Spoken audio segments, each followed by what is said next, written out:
Ladies and gentlemen, please welcome Dr. Todd Strumwasser, Head of Operations, San Francisco Bay Area for Dignity Health. Thank you. Good afternoon. Dignity Health is proud to be a supporter of the Bay Area Council and the Outlook Conference, and I'm honored to introduce our next speaker. At Dignity Health, the words "Hello Human Kindness" are not a slogan. We hold ourselves accountable and we walk the talk. This next speaker personifies human kindness and the work she is doing with children. And I'm honored to introduce her.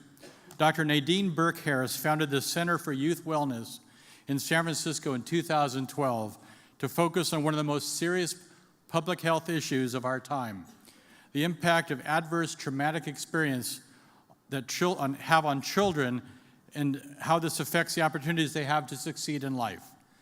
Through the Center for Youth Wellness, Dr. Burke-Harris is working to change the standard of pediatric practice by creating a clinical model that recognizes the impact of adverse experiences on health and effectively treats toxic stress in children.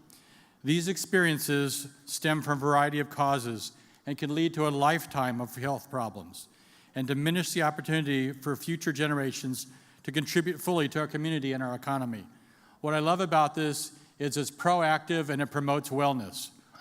And these are principles that Dignity Health holds dear. We are similarly focused on the importance of human kindness, compassion, and respect in providing a healthy environment for children and families.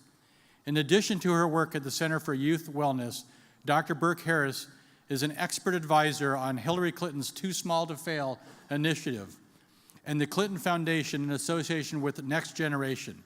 She serves as an advisor on Governor Jerry Brown's Let's Get California Healthy task force and as a committee member for the American Academy of Pediatrics Medical Home for Children Exposed to Violence Committee. And Dr. Burke-Harris's work earned her the American Academy of Pediatrics Arnold P. Gold Foundation Humanism and Medicine Award. On behalf of Dignity Health, please welcome Dr. Nadine Burke-Harris. Thank you so much. It is such a pleasure to be here. Hi, Bernard. I really have to say a huge thanks to Jim Wunderman for giving me the opportunity to talk about my passion and the work that we do at the Center for Youth Wellness. And I will say, I'll talk a little bit about how I came to this work and a little bit about, what the heck is this thing, adverse childhood experiences and toxic stress. But before I do, let me do a little quick show of hands. How many people have heard the term adverse childhood experiences? Wow. I just have to take a moment and pause. And how many people have heard the term toxic stress? So I will say I'm a little bit blown away because you do this work and you feel like you're shouting in the dark a lot of the time. And I've been, in rooms this size and asked that question of healthcare providers, and no hands are going up. So it's incredibly heartening for me to see this. But I came to this work honestly, in 2005. I finished my residency training at Stanford. And I've always been incredibly passionate about serving underserved communities. So I came to work for California Pacific Medical Center, and all of my friends laughed at me because they were like, we didn't know CPMC had an office in the hood. But it was funny. After looking at the health data, we opened a clinic in Bayview-Hunters Point in 2007. And the focus was addressing health disparities because at the time, a child born in Bayview-Hunters Point had a life expectancy that was 11 years shorter than a child born in Russian Hill. And despite the fact that San Francisco has one of the highest physician per capita ratios in the United States of America, Bayview is still a federally designated underserved neighborhood. Medically underserved community. But we opened the doors, the CPMC Bayview Child Health Center, and we hung a shingle, and as we were in construction and preparing to get the clinic open, I did a ridiculous amount of outreach. So I went to schools and churches and after-school programs and said, hi, I'm Dr. Burke, and this is before I was married, and I said, we're opening a clinic here in the community. Please send us your kids. And the funny thing that happens when you say, please send us your kids, and you sit through 3 back-to-back-to-back church sermons, right? So you can get up and say it at the end. And you actually go door to door in the Potrero Hill Project, is that people believe that you're for real. And so they sent us their kids. And they sent us their kids saying, please, Dr. Burke, can you care for Bobby? He's fallen out in class. He's hitting the kid next to him. He can't pay attention. Please, Dr. Burke, he's got ADHD. Can you put him on some Ritalin? And I said, well, send him on down, and I'll take a look. But when I did my job, and I actually did a thorough history and physical, what I found was that for most of the patients that I was seeing, I couldn't make a diagnosis of ADHD or attention deficit hyperactivity disorder. For most of the kids that I was seeing, I was hearing these really, frankly, terrible histories of adversity, and it just seemed like there was something else going on. So let me tell you, I'll step away from the podium here for a second.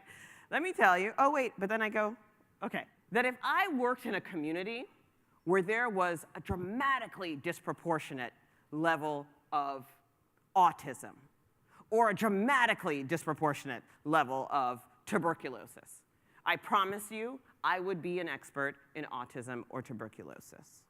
But for the patients that I was seeing, their exposure to adversity seemed like their single greatest health risk. So when I dove into the research about how adversity affects the developing brains and bodies of children, the day that my colleague walked into my office and said, have you seen this? And in his hand was a copy of the Adverse Childhood Experiences Study. I will tell you, let me just say that when I read that study, and I don't know if you all remember the movie The Matrix that came out in the 90s, it was like that moment at the end of The Matrix when Neo sees the whole universe and the ones and the zeros, and he figures out holy mackerel, I see how this is all put together. That was what that moment was like for me. Now, let me tell you what this phenomenal study said. Let me tell you. This was a study that was done by Kaiser Permanente and the Centers for Disease Control and Prevention. And what they did was they asked 17,500 people about their histories of adverse childhood experiences. And they included specific criteria: physical, emotional, or sexual abuse, physical or emotional neglect, having a parent who is mentally ill, substance dependent, incarcerated, parental separation or divorce, or domestic violence.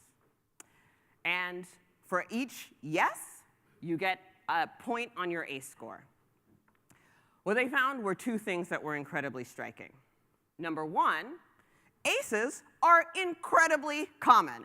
67% of their population had at least one adverse childhood experience, and 12.6%, 1 in 8, had 4 or more adverse childhood experiences. Now, this was not Bayview-Hunters Point. This was Kaiser San Diego, and this was a population that was 70% Caucasian, 70% college educated. But the second thing that they found was a dose-response relationship between adverse childhood experiences and health outcomes. The higher your ACE score, the worse your health outcomes.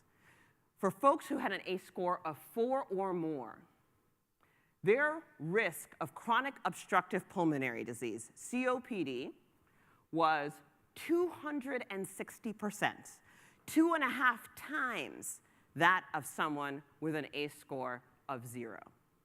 For stroke, it was 240%. For diabetes, it's 160%.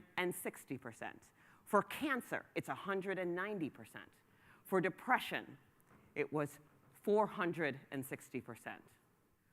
For alcoholism, 740%, 7.4 times as likely to be an alcoholic if you have an ACE score of 4 as compared to someone with 0. Right? So when I saw this data, let me just add, I just have to add this point, that if you have an ACE score of 7 or more, right, we see this dose-response relationship. So if you have really high dose, if you have an ACE score of 7 or more, your risk of ischemic heart disease, the #1 killer in the United States of America, is 360%. That's higher than if you smoke. That's higher than if you have high blood pressure. That's higher than if you have high cholesterol. Right? Your risk of lung cancer is triple, and the difference in your life expectancy is 20 years. So you can imagine that when I read this research, and particularly looking at the community that I was serving in Bayview Hunters Point, I was just like, wow, we need to be doing something about this. So the first thing that we did was just looked and said, OK, how much is this even an issue for our patient population? So we, sure, the Kaiser data says that it's a big problem in their population. But who knows? Maybe Hunters Point is exempt. No. Let me be scientific about it. So we did a retrospective chart review. And what we found was when we looked at the charts of 702 patients, our data was very much like the Kaiser data. 2/3 of our patients had at least one adverse childhood experience. 12% of our patients had 4 or more. But the difference is that unlike the Kaiser study where they asked adults which of these things happened to you before the age of 18, in our study, the mean age was 8. And what we found was that for our kids, if they had 4 or more adverse childhood experiences, their risk of being overweight or obese was double, and their risk of having learning and behavior problems in school was, take a guess. Anyone? Venture a guess? 4 times what? 5 times? 6 times? 32.6 times. For our kids, and I will say this, our black and brown kids in Bayview Hunters Point, if they had an ACE score of 0, 3% of them had learning and behavior problems.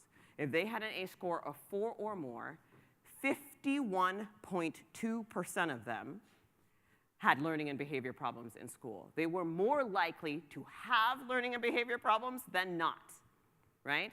And then when we look at our schools and we say that our kids can't learn in these, low-income kids in these inner-city schools, they can't learn, I believe that unless we are screening for and understand the impact of adversity, I refuse to believe that our kids can't learn, because of our black and brown kids growing up in Bayview Hunters Point, if your ACE score was 0, only 3% of them had learning and behavior problems. So you can imagine seeing this data and recognizing the profound impact on our population, the data coming out of the Kaiser population. We really had to think, for me, one of the things that I've shared with folks is that understanding this information has transformed my career. I couldn't not do something about this. And so in 2011, I transitioned out of my role as the medical director of the Bayview Child Health Center, and I became the founder and CEO of the Center for Youth Wellness, also based in Bayview Hunters Point, which works in partnership with the clinic. And the goal, the mission of the Center for Youth Wellness is threefold, is to prevent, screen, and heal the impacts of adverse childhood experiences. And the way that we do that, right, if we want to figure out, OK, how are we going to take this on, #1 thing that we have to understand is what is the mechanism, right? How does early adversity get under your skin? Just as we understand, we look at HIV and we say, okay, how are we going to solve this? Figure out what's the structure. It's a virus. Wait, no, it's a retrovirus. Okay, how do we develop antiretrovirals? It's kind of the same situation. Looking at the biology of how adversity is embedded was critical into creating our response. So I will give you all will indulge me in my little nerdy doctor moment here. But I think that it's really important, right? Essentially, what happens, this is what we know. The principal actor is the hypothalamic pituitary adrenal axis, which is your brain and body's fight or flight response. So imagine you're walking in the forest and you see a bear, right? Immediately, your hypothalamus sends a signal to your pituitary, which sends a signal to your adrenal gland sitting here on top of your kidneys. And it says, release stress hormones, right? Adrenaline, cortisol. And so your heart starts to pound, right? Your pupils dilate. Your airways open up. Your blood pressure increases. And you are getting ready to either fight that bear or run from that bear. Now, if you were to think about it and say, should I fight this bear? Him, big, right? Teeth, claws, me, not so much. You probably wouldn't do it. And for that reason, your brain downregulates the thinking part of your brain, your prefrontal cortex, the part that's responsible for executive functioning and the thing that children need to be able to sit in class and learn. Your body downregulates your prefrontal cortex and turns up the part of your brain that responds to fear, the amygdala, so that's the fear response center, and another part of the brain that's called the noradrenergic nucleus of the locus coeruleus. That is the part of the brain that is responsible for a function that I call, I don't know karate, but I do know crazy, right? Imagine Raiders fans after a game, right? This is the within the brain stress activation center that pumps you up. And the other interesting thing that happens is that your body is figuring, okay, you're getting ready to fight a bear. You may take a couple of licks. So the other thing that this stress activation does is it turns up your inflammatory response, right? The bear may get you in a couple of places, so it turns up your immune system. And all of that is awesome if you're in a forest and there's a bear. But the problem is what happens when the bear comes home every night. And this biological process is repeated over and over and over and over and over again. And it goes from being adaptive or life-saving to maladaptive or health-damaging. Children are especially sensitive to this chronic stress activation because their brains and bodies are just developing. And this high doses of adversity affect the developmental trajectory of not only children's neurodevelopment, but also their developing hormonal systems and their developing immune system. And this is part of the reason why we see the dramatically poor health outcomes and dramatically increased risk for diseases of chronic inflammation, diseases like heart disease, cancer, COPD, in addition to very poor behavioral and social outcomes. So when we created the Center for Youth Wellness, and with this understanding, we created the organization with 3 pillars. We're built around, our 3 pillars are clinical, research, and policy. Each informs the other with a goal of transforming national practice. It starts with just raising awareness, sounding the alarm to say, you know what, this is a public health crisis and we need all hands on deck. Last year, our center analyzed the 4 years' worth of California statewide data on adverse childhood experiences. What we found was that statewide, 61% of Californians have at least one adverse childhood experience, and 16.7% of Californians have 4 or more adverse childhood experiences. Now, in counties, there were also some surprises in our statewide data, you know. In counties like the #1 county in the state of California. Anyone guess? #1 county. So that's what I thought. LA, another one? Fresno, that's what I was thinking. Butte County has the dubious distinction of having the highest prevalence of adverse childhood experience, and almost a third of the population has 4 or more adverse childhood experiences. Humboldt County is a close #2, right? So part of our work is just sounding the alarm, right? Because in order to be able to solve this type of dramatic public health crisis, we're not just going to solve it in the doctor's office, right? Like, I believe that there is a really, really important role for healthcare to play, and we are working on developing clinical protocols to be able to address this in the primary care home. But the response needs to be an ecological response. And so that's why raising awareness is #1. #2 is figuring out, okay, so now that people know about it, what do we do about it, right? In our center, we screen in partnership with the Bayview Child Health Center. We screen every child for adverse childhood experiences when they come through our door.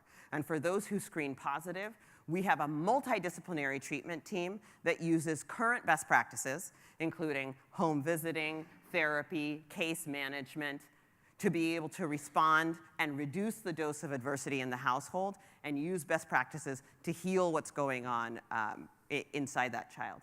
But in addition, we use promising practices as well, including mindfulness and biofeedback. These are things that the data is showing helps to stabilize that neurologic, hormonal, and immune axis, right, to be able to have better outcomes to attempt to prevent chronic disease in the long term.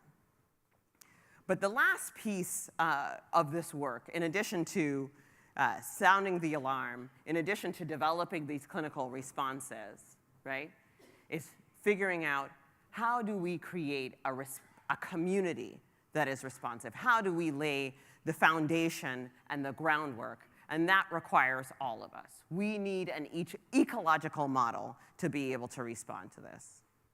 You know, as I was getting up here and I was planning my comments for today, I was a little nervous. I said to my husband, you know, I'm talking to a business community, and I want to figure out ways to make it relevant for folks. And I said, well, you know, maybe I should show them the data about adverse childhood experiences and how it impacts disability claims, right? Or maybe I should talk about the data of, you know, adverse childhood experiences and how it impacts workers' comp, right? And I have that data, and you see me, I almost like went to the podium to get my notes. And ultimately what my husband said to me was, you know what? If they're interested in doing this work, they're gonna do it because it's the right thing to do, right?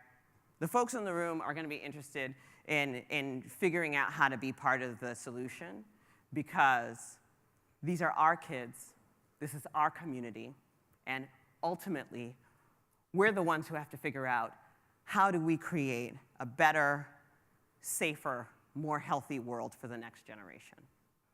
Now, we have been very fortunate to have leadership, to be able to be part of the Too Small to Fail initiative and see the leadership of Secretary Clinton and everything that has been done with the Clinton Foundation and Next Generation. But you know, one of the things that's interesting was I was chatting with someone backstage, and we were saying that there's a real risk there, right? You know, I really very, very strongly admire Secretary Clinton. She's running for president, right? And I love the fact that she is including adverse childhood experiences and toxic stress in her talking points when she is going around talking with folks. But the risk is that, you know, folks will see this as a political or a partisan issue, right? And that the science ultimately will be discounted. And I think that this is another place where the business community has a critical role to play. This is about your next generation workforce, right? And I think that we cannot allow politics to discount the science. This is a profound public health crisis, and this is something that every single one of us can contribute to making a public health level change. Now, one of the things I will say that I have shamelessly stolen from Too Small to Fail is really, what the business community can do to support families. On the ultimate basis, we recognize that creating a healthy community is something that every single one of us can be a part of. And particularly whether it's workforce policies that allow parents to have flexible schedules to be able to respond to their kids, whether it's paid family leave, whether it's, I don't know where you all are with mental health parity in providing coverage for mental health services. All of these are critical things that if you are joining the movement, if you are part of finding solutions, these are things that every single person in this room can do.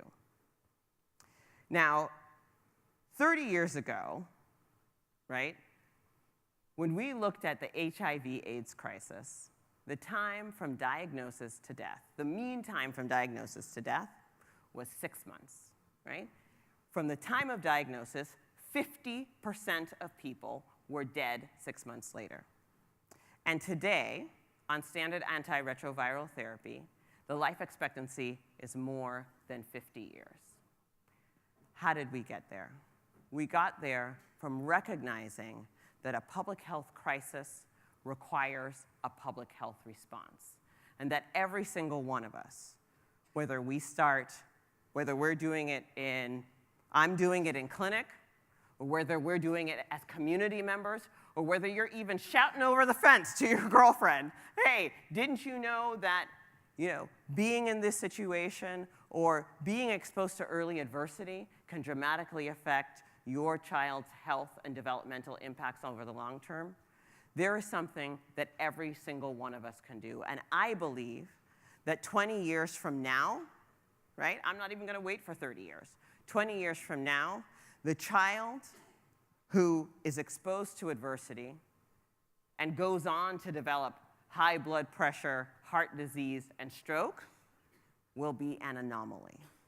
People will look at that situation and say, why didn't we do anything? There is so much that we could have done.